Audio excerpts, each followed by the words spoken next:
Hello everyone, welcome to chapter 15, kinetics of a particle, impulse and momentum. We're going in this module to cover principle of linear impulse and momentum and principle of linear impulse and momentum for a system of particles.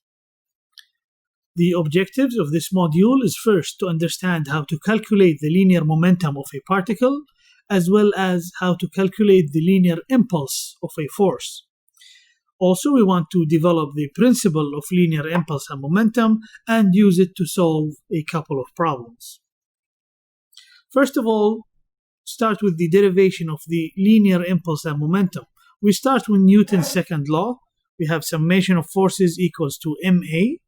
We are going to rewrite the acceleration as dv dt. Now, what happens is that we are going to take dt into the left-hand side and then integrate both sides. So you end up with summation of the integrals of f dt equals to the mass times the integral of dv.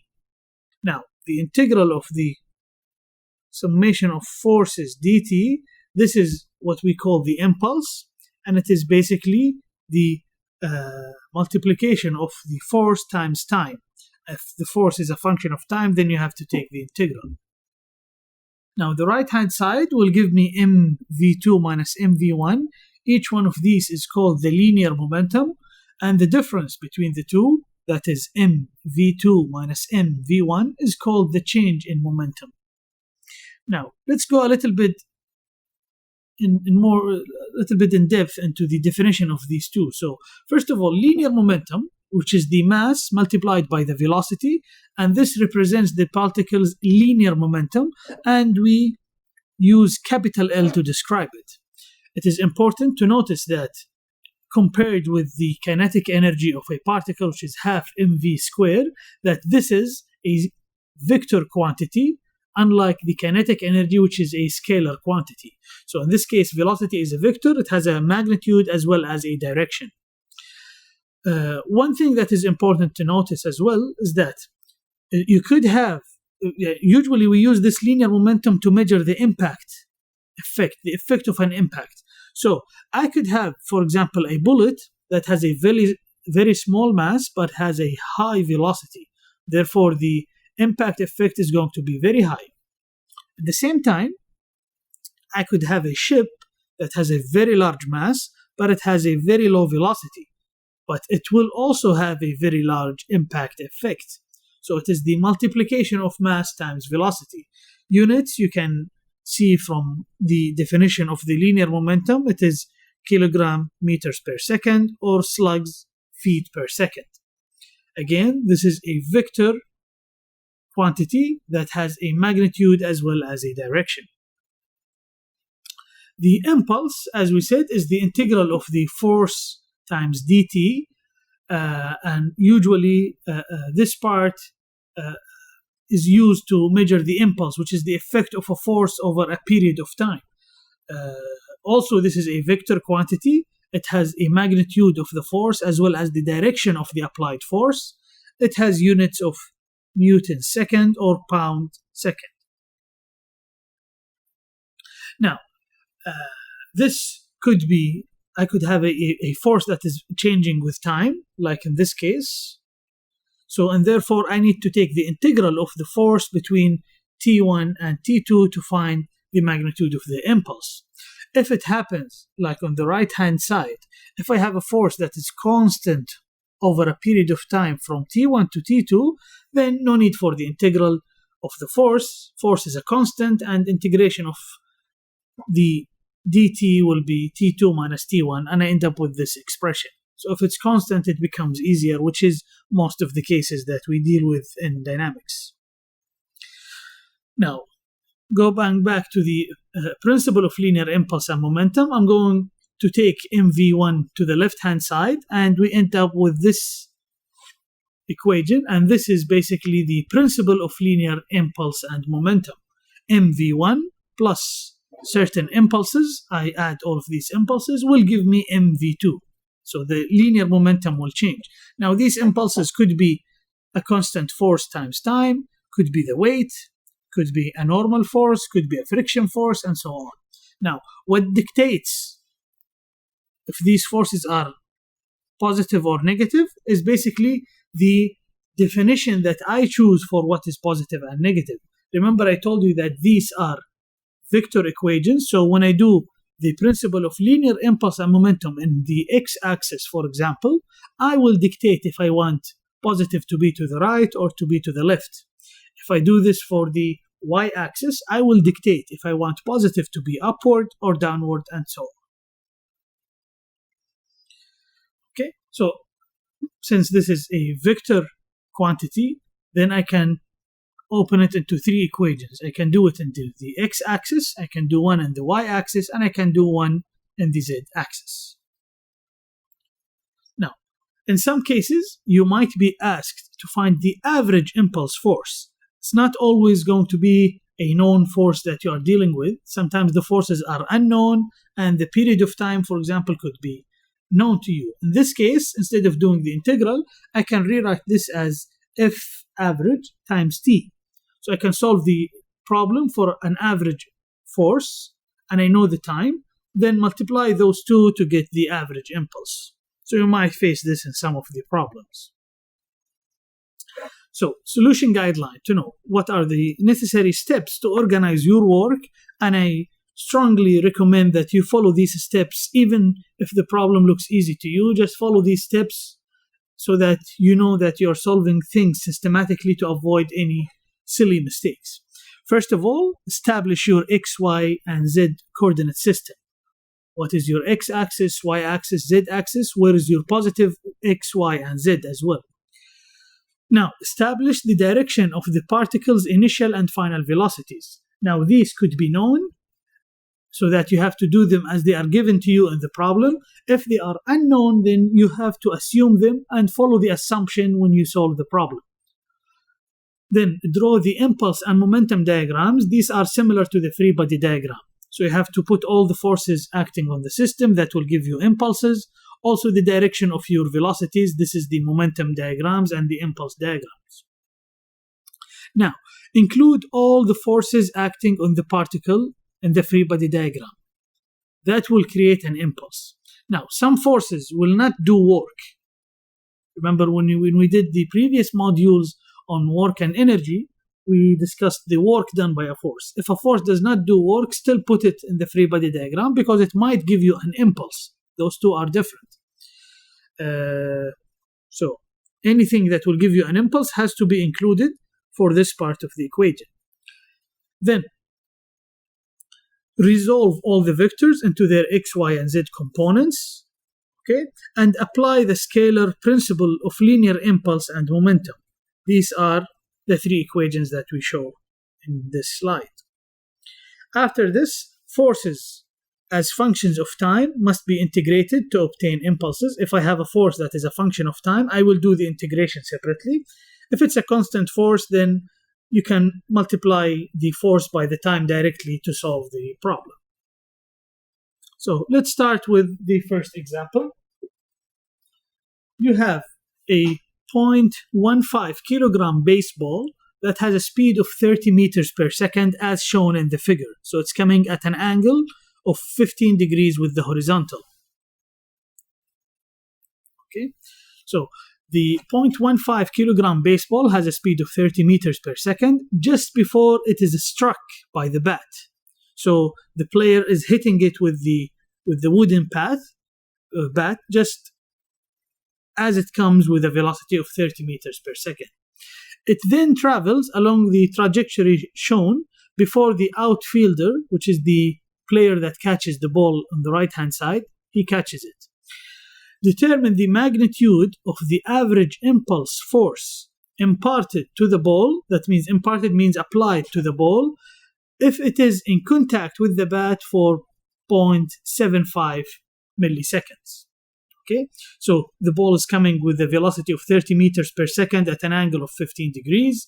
Then the player hits it and they remain in contact for 0.75 milliseconds. Then it travels with an angle of 30 degrees with horizontal or 15 degrees with the initial velocity, and it travels in the trajectory shown until the player catches it on the right-hand side. Now, what you need to do first is that to find the impulse force, then I need to find what is the final velocity first. And I can do this by solving this as a projectile motion. Keep in mind that your initial velocity, your final velocity of the impact problem, which is V2, is considered as an initial velocity in the problem where you solve this. So you have to work this one first. So first of all, let's start with this as a projectile motion problem. We're going to take to the right is positive. Now I'm going to say the distance Sx and the x-axis should equal to original location, the x-axis, depending on where your datum is, and I'll come to this, plus V0xt. Now I'm going to pick my origin at the ball when it hits, so this is going to be my origin. So this is the place. And as you can see, the final position is going to have a distance of 100 meters on the x-axis. So I'm going to have 100 should equal to 0 plus the velocity is going to be V cosine 30 degrees multiplied by t. And why 30 degrees? Because if you remember when we discussed as I was reading the problem that it is 15 degrees between final velocity and the initial velocity and 15 degrees with the horizontal. So the total is 30.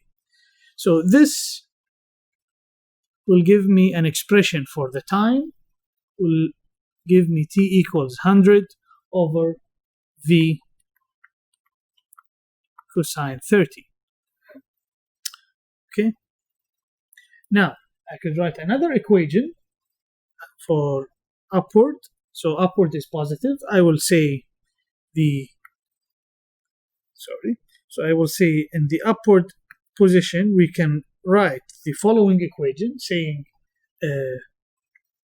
y2 should equal to, which is the final position, should equal to v0 so this should equal to,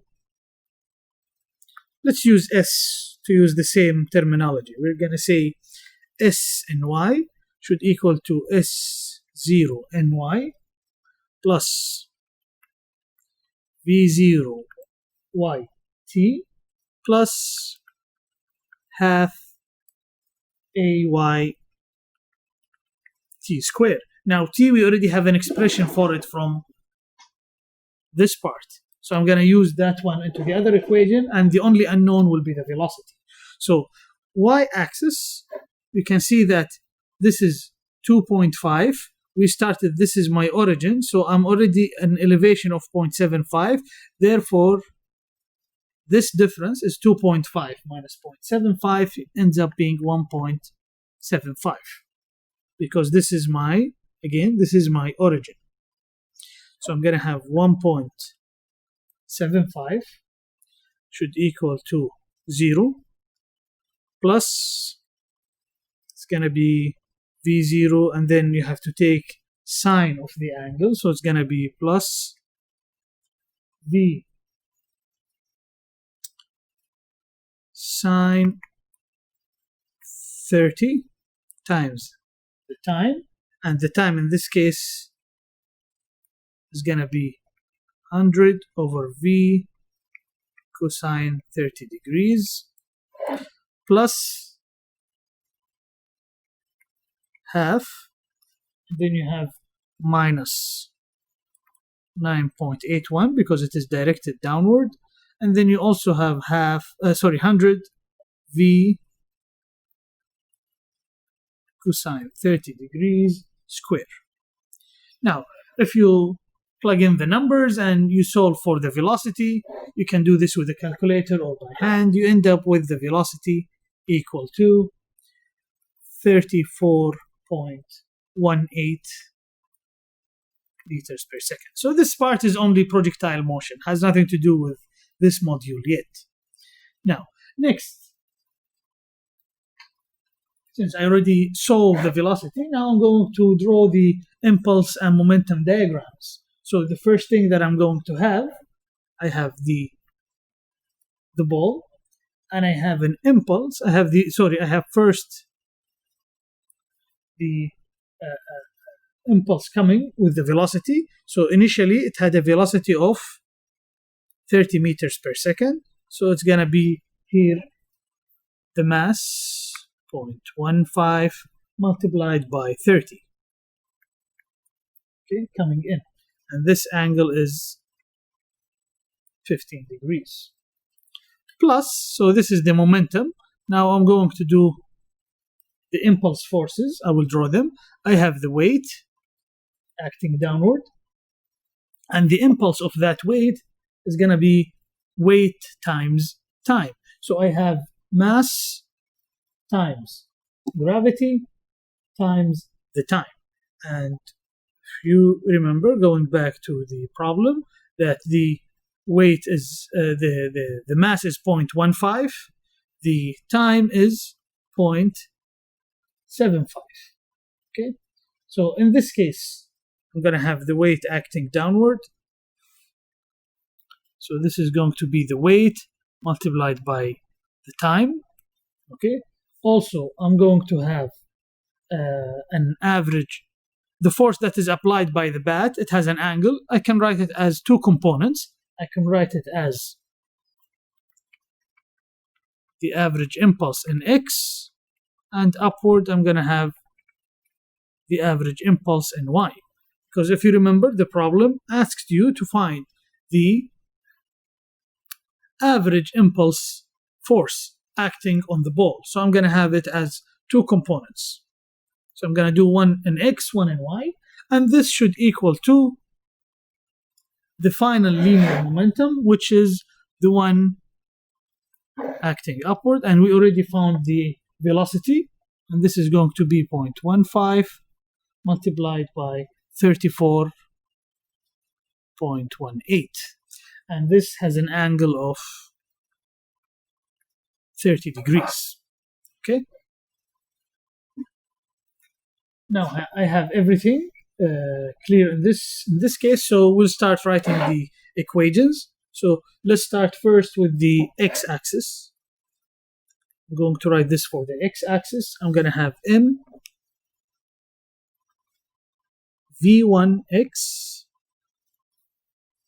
plus summation of the impulses. So it's going to be integral from t1 to t2 of all the x-axis forces that are giving me impulses, fx dt,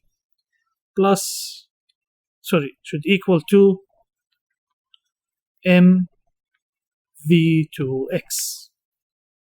Now, what do I have? I have, for the x-axis, the velocity is going to give me a component that is negative in the x-axis, so it's going to be minus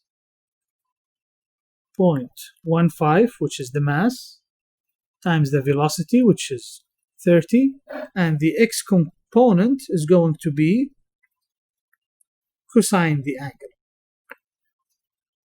Okay, so it's going to be cosine 15 degrees. Okay, plus I have only one average impulsive force, and it is acting to the right hand side, so it is positive for my case. So it's going to be F average in the x-axis, of course, multiplied by the time, 0.75. Remember, this is milliseconds, so it has to be times 10 to the minus 3 to make it seconds. This should equal to the final velocity, so linear momentum, so it is the mass, 0.15, multiplied by the velocity, which is 34.18, and you have to take the horizontal component, so it's going to be cosine 30. This gives me that if you solve this and carry out the calculations, that the average impulsive force in the x-axis equals to 11715. 5.7 newtons. Okay. Now, let's do the vertical axis, the y-axis. I'm going to have m v1 y plus summation of the integral of f y dt should equal to m v2 y. It's the same thing. I'm following the same procedure. Now, we're going to have minus 0.15 times 30 sine 15 degrees. So this is exactly the same thing. We're just changing the angle. Sorry, we're changing the component. So it is sine 15 degrees. Now, let's look at the forces. And this is important. I have the impulsive force acting upward, the vertical component, which is fine. And I have the weight. Now, if you look at the weight, something that is very important, that the weight in this case does not give me an impulsive force. And the reason for this, the weight was acting the whole time. It's not a large force that is applied for a short period of time. So weight is usually neglected in these problems. You do not add the weight. Even if you add the weight, it will not change the final answer that much. So it is not that very important, and it's not going to change your problem. So as a general rule, in impact problems, in impulse and momentum, when you have something hitting a certain object, the weight of that object gives me almost zero impulse force and is not counted. Therefore, we do not include it into the calculations. So therefore, I'm only going to consider the vertical component. So it's going to be plus F average in y-axis multiplied by 0.75 times 10 to the minus 3. Now, you might have the same argument saying that these forces are also acting for a short period of time. Yes, impulsive forces are forces acting on a short period of time, and you can see here the horizontal component was very high. It's 11,715 Newton. Weight does not give me large impulse forces. Usually the weight is not considered. We cancel it or we neglect it. Now, back to the problem. So I'm only going to consider the average impulsive force, and this should equal to the final linear momentum. So it's going to be 15 times the velocity that we calculated, which is 34.18 sine 30 degrees. And this will give you the average force in the y-axis should equal to 4,970.9 Newton. Now, to find the average impulsive force, the total one, so F average is going to be the square root of both values squared. So it's going to be 11715.7 square plus 4970.9 square. And this will give you the magnitude, which equals to roughly 12.7 kilonewton. The value is too large, so I'm going to just write 12.7 kilonewton. And this solves the problem for you. So again, procedure, as you can see, first, if you need any previous calculations, you can do it to find anything that is needed from kinematics. After that, start with the free body diagram, writing all the forces that you have. From here, you can see that we are going to neglect the weight, and I already have the components of the velocity initially and finally with the angle and everything. Then start with the equations in x-axis, y-axis, and if you happen to need the z-axis, then you can do it. Now, we're going to have another example. So, in this case, you have crates A and B, and they weigh 150 pounds respectively. If they start from rest, determine their speed after 5 seconds, okay, after a force is exerted on crate A that equals to 50 pounds, so find the speed when t equals 5 seconds. Also, you want to find the force exerted by crate A on crate B during the motion. Coefficient of friction is given to you as 0.25 in this problem. So the first thing now, I don't need any kinematics, so I can start the problem directly. The first thing I want to do is draw the free body diagram. So I will start with block A, in this case. So my coordinates are going to be x to the right, y upward. So start with crate A. Okay, I have the applied force, okay, which is 50 pounds. I have the weight, which is 100 pounds. I have the normal force acting upward in A. Now, I'm assuming since the applied force is to the right, that A will move to the right. Therefore, the friction force is going to be opposite, which is to the left, which is going to be mu k times NA. And then, since A is pushing B, then B will give a force that is opposite to the motion, so it's acting on it, so it's going to be FAB. Again, because A is pushing B, B is going to have a reaction force that is opposite and equal in magnitude, so it's going to be opposite. Now, let's draw the free body diagram for B. Now, since this force is acting to the left, then A is going to impart a force that is going to be to the right. So this is FAB. I also have the weight of B, which is 50 pounds. And also I have a normal force acting upward in B. Again, A and B, I'm assuming, will move to the right. Then there's a friction force, mu k in B, acting to the left. So now I have my two free body diagrams.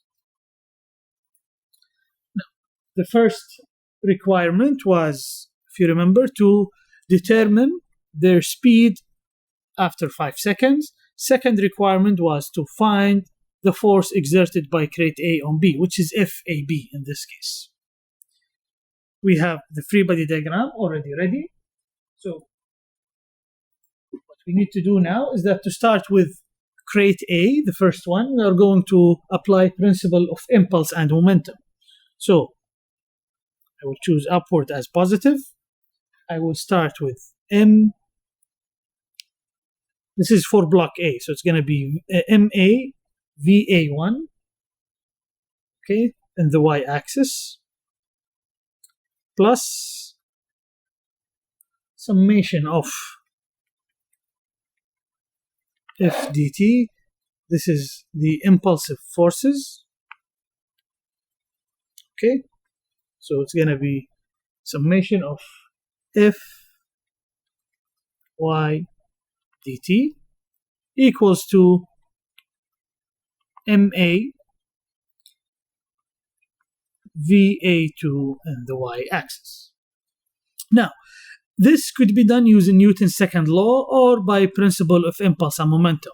Now, since the objects are only moving horizontally, then they have no velocities in the y-axis, and you end up only with the impulses. In this case, when you do this, you're going to have the normal force of A multiplied by the time, which is 5, acting upward, minus the weight, which is 100, multiplied by the time, which is 5 seconds.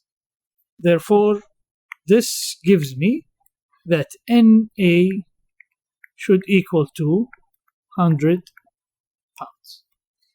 And basically, you can do the same thing with summation of forces in the y-axis equals 0. There's no acceleration, and you can find the normal force directly. Now, the main thing I will do principle of impulse and momentum with the x-axis. So I have MA VA1 in x. Always, it's better to write all the steps. just to organize the work. Going to be fx dt should equal to ma va2 and x. Now, one thing to mention, since some of you might think, if we compare this to the previous example that we solved, why are we including the weight in here? Why didn't we cancel it? Well, I have no applied forces in the y-axis, so there are no large forces compared with these, so it's only the weight and the normal, and these two are almost the same. In this case, they are equal, and therefore I included just to find the normal force. And as I said in the previous example, if you can include the weight, but it's not going to change the answer that much. So back to this problem, initially at rest, this is going to be 0. Then I have plus, I have the applied force, which is 50, and it is applied for 5 seconds. I have friction force acting opposite, so it's going to be minus the friction coefficient, which is 0.25, multiplied by the normal force, which is 100, multiplied by time. Many students always forget to multiply the time. Don't forget it. Minus the impulsive force acting between A and B, multiplied by 5. And remember, this was to the left, therefore it is negative. This should equal to the mass, which is the weight, 100, divided by gravity, 32.2, multiplied by final velocity. Now, you can write VA2x, which is going to be the same as VB2x. They move together. So I'm going to call it just V in this case. Okay? So in this case, this will give me a relation that says V should equal to 40.25 minus 1.61 FAB. This is equation 1. Now I can do the same thing for block B. I can write the equations. So I'm going to have, first of all, upward is positive. Just to show you that I can do the same thing, I can do summation of forces in the y-axis for B should equal to MB AB Y. Okay, so this is 0. There is no movement in the y-axis. You end up with normal force for B should equal to, or if you want to write the whole thing, so it's going to be NB minus the weight should equal to 0. This gives you that NB should equal to 50 pounds. So I just solved it using Newton's second law just to show you that it's the same. Now I'm going to do impulse and momentum in the x-axis. So it's going to be MB VB1x plus summation of the impulsive forces in the x-axis should equal to MB VB2x. Now remember, after the block A is given a force of 50 pounds, it hits block B, they will move together. So this VB2x is equal to V eventually. So then, starting from rest, this is 0. Plus, I have FAB, and it's acting to the right, so it is going to be positive. Friction is to the left, it's going to be negative. Plus, FAB multiplied by 5 minus friction coefficient 0.25 multiplied by normal force equals to 50 multiplied by time, which is 5, equals to mass, which is the weight divided by gravity multiplied by the velocity v. And this gives me the relation that v should equal to 3.22 FAB minus 40.25. 40.25.